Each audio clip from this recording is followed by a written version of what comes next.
welcome to Startup Out of the Box with Silva and Vitor Domingos. On this episode, we're going to discuss from onboarding to integration. How can we bring new employees in and make them feel comfortable when they join the company?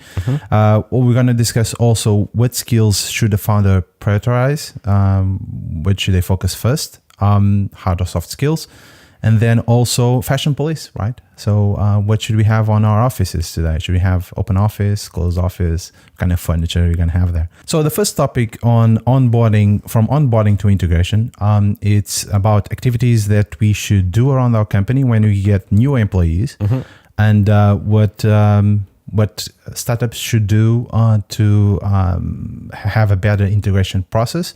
Should they just do the kind of standard onboarding procedures as this is the team, this is the payroll, this is the tools that you need to do, or actually do startups need to think about integrate more their employees into the culture, into the technology that they use? What do you think? So I'll give an example on our side, how we do it. So when someone joins the company, usually the first morning, it's about setting up the environment, setting up the tools, talking about the process in the company, like if you want to ask for vacation, this is how things work, this is where you log in. So setting up accounts and things like that.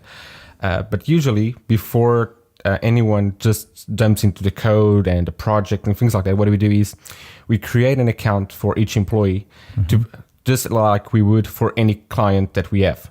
And we just have for one day, we give each of our new employee an account to pretend like you're a customer for one day. So here's the documentation that we send to our clients. Here's the platforms, the APIs. So just use it. So that objective is for when they start using our product, when they start developing, they can understand what the clients go through, what are the pain points.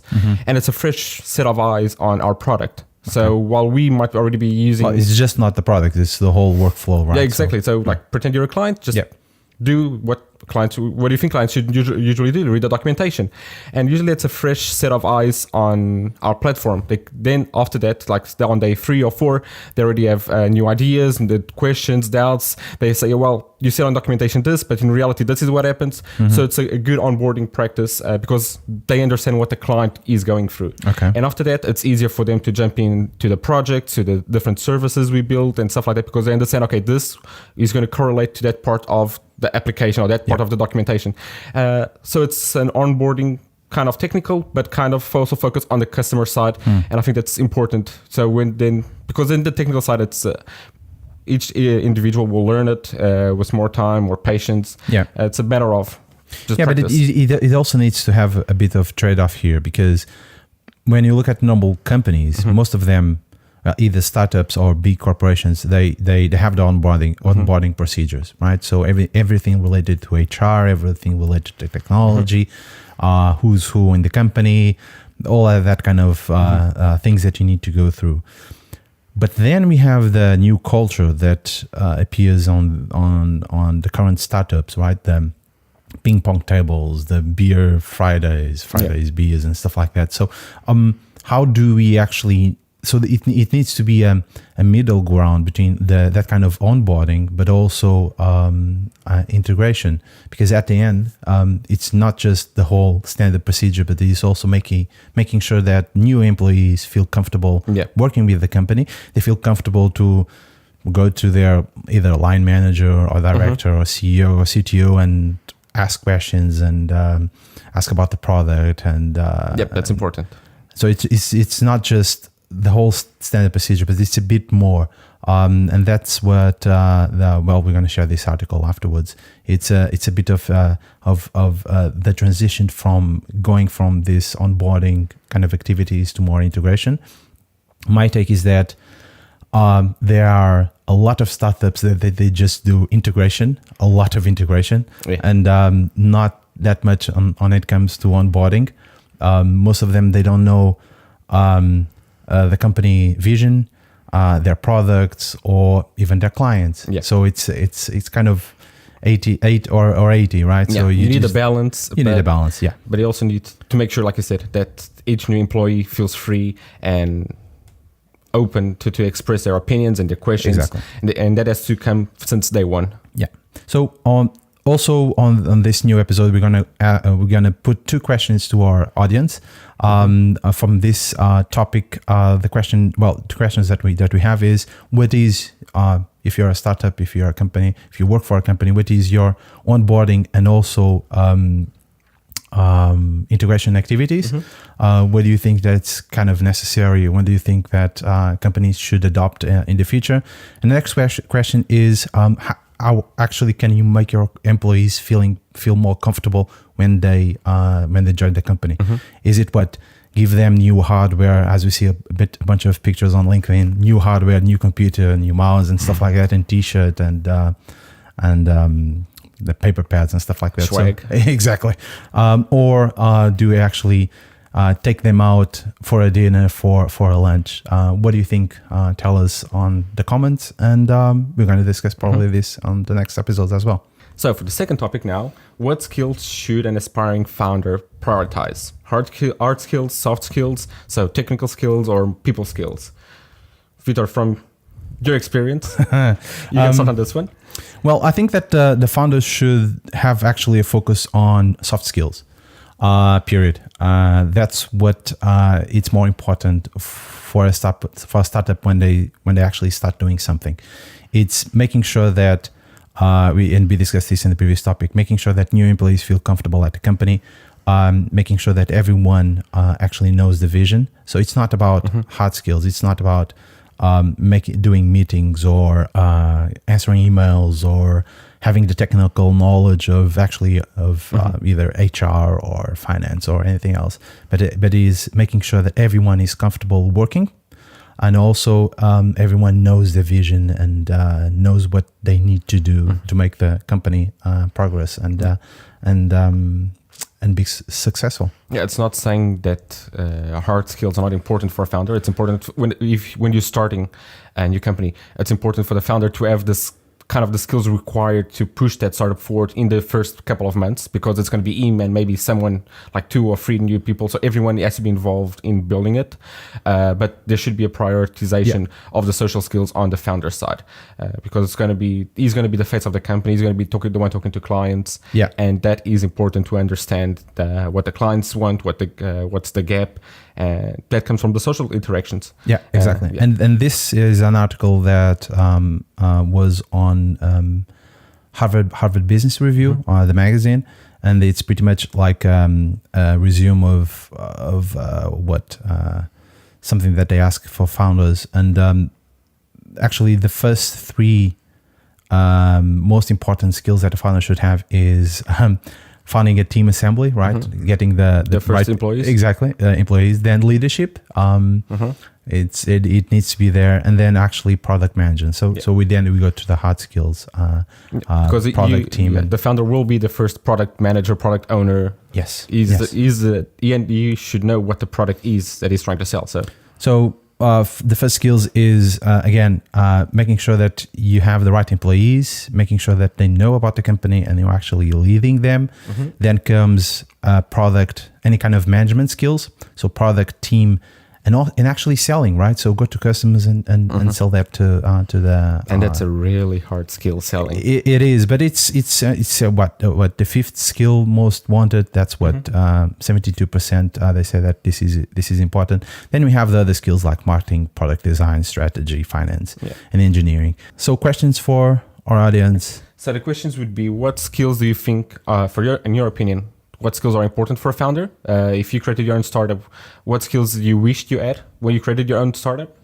And that would be like soft skills versus hard skills. What's important for you? What advice would you give people that want to create their own startup? What skills should they focus on? On the last topic, which is the fashion police for startups and office. Yeah, I think you're an expert in that area. Office design 2018, what's in and what's out. I would say that probably the open office plan, it's probably a thing in the past. A lot of companies do that, but they focus also on quiet spaces for their employees to have peace of mind, but also have their own space of working on something. I think that we had this extreme experience working on a startup that they had the clean desk policy, like this one, right? Pretty much. It's white and shiny. But right now it's clean. Yeah. Why, Vitor? Really share? No, not going to share that with our No, audience. but actually, I think there's a balance between the open office and the concept of like everyone should have a desk and like their own office space versus like open office, a massive warehouse full of desks. I think there's a balance that we can have there.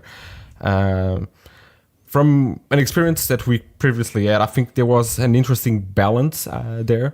So there was an open office, but per team. So each team had around 8 to 9 people, 8 to 10 people. And so that it was a room just for that team. So it was an open space for the team. And each team had their own room. Then there were like the sharing areas, kitchen stuff. I think that concept of open office works because it's not open for everyone. So it's not open office plan, but it's open office per group or per team. Yeah, per team. So your team, so you might be working on one product. You're not listening to someone from marketing discussing things with a client. You're not listening to finance discussing on another project being discussed. You're like, that what's happening in your room, it's relevant for you. So I think that balance works. And I think it's a good balance between open office and a desk or like, no, sorry, not a desk, but one office space per person. Yeah. So I'm not sure how the Muhammad? No. I'm going to get this part. Mammoth. We work Mammoth actually does the whole thing. I know they have a lot of open space offices around London and pretty much across the world. I'm not sure how they're going to plan this in the future, but they also... No, so the way that we work and some other co-working spaces work, so they have different pricing models. So if you want the open office space, that's the cheapest. It's a flexible desk. You get there's an area full of tables. You just sit down wherever you want. That's the cheapest package. But of course, if you're already in a startup, like with 3 or 4, you can pay for like a small room just for you. Yeah. So they have that models that you can pay for your own office space there. So they give you that flexibility depending on what you want. And of course, they are in meeting rooms and things like that you can reuse. Yeah. Fast forward, we have a bunch of more items. The first one, what it's out, it's the rectangular meeting rooms to more hexagonal meeting rooms. Sure. Painted walls. Any painted walls and graffiti should be removed because right now we like textures and mirrors. I like walls that you can just grab a pen and write on them. That's really cool. Walls full of just like the whiteboards or glass that you can just write on. For me, that would be the plus for and anyone can do that. So you can go to Amazon or any other place and get one of those paints that you just paint the wall, and you can write. Or just like cheap glass that you can paint on. That's that. Any store will sell that.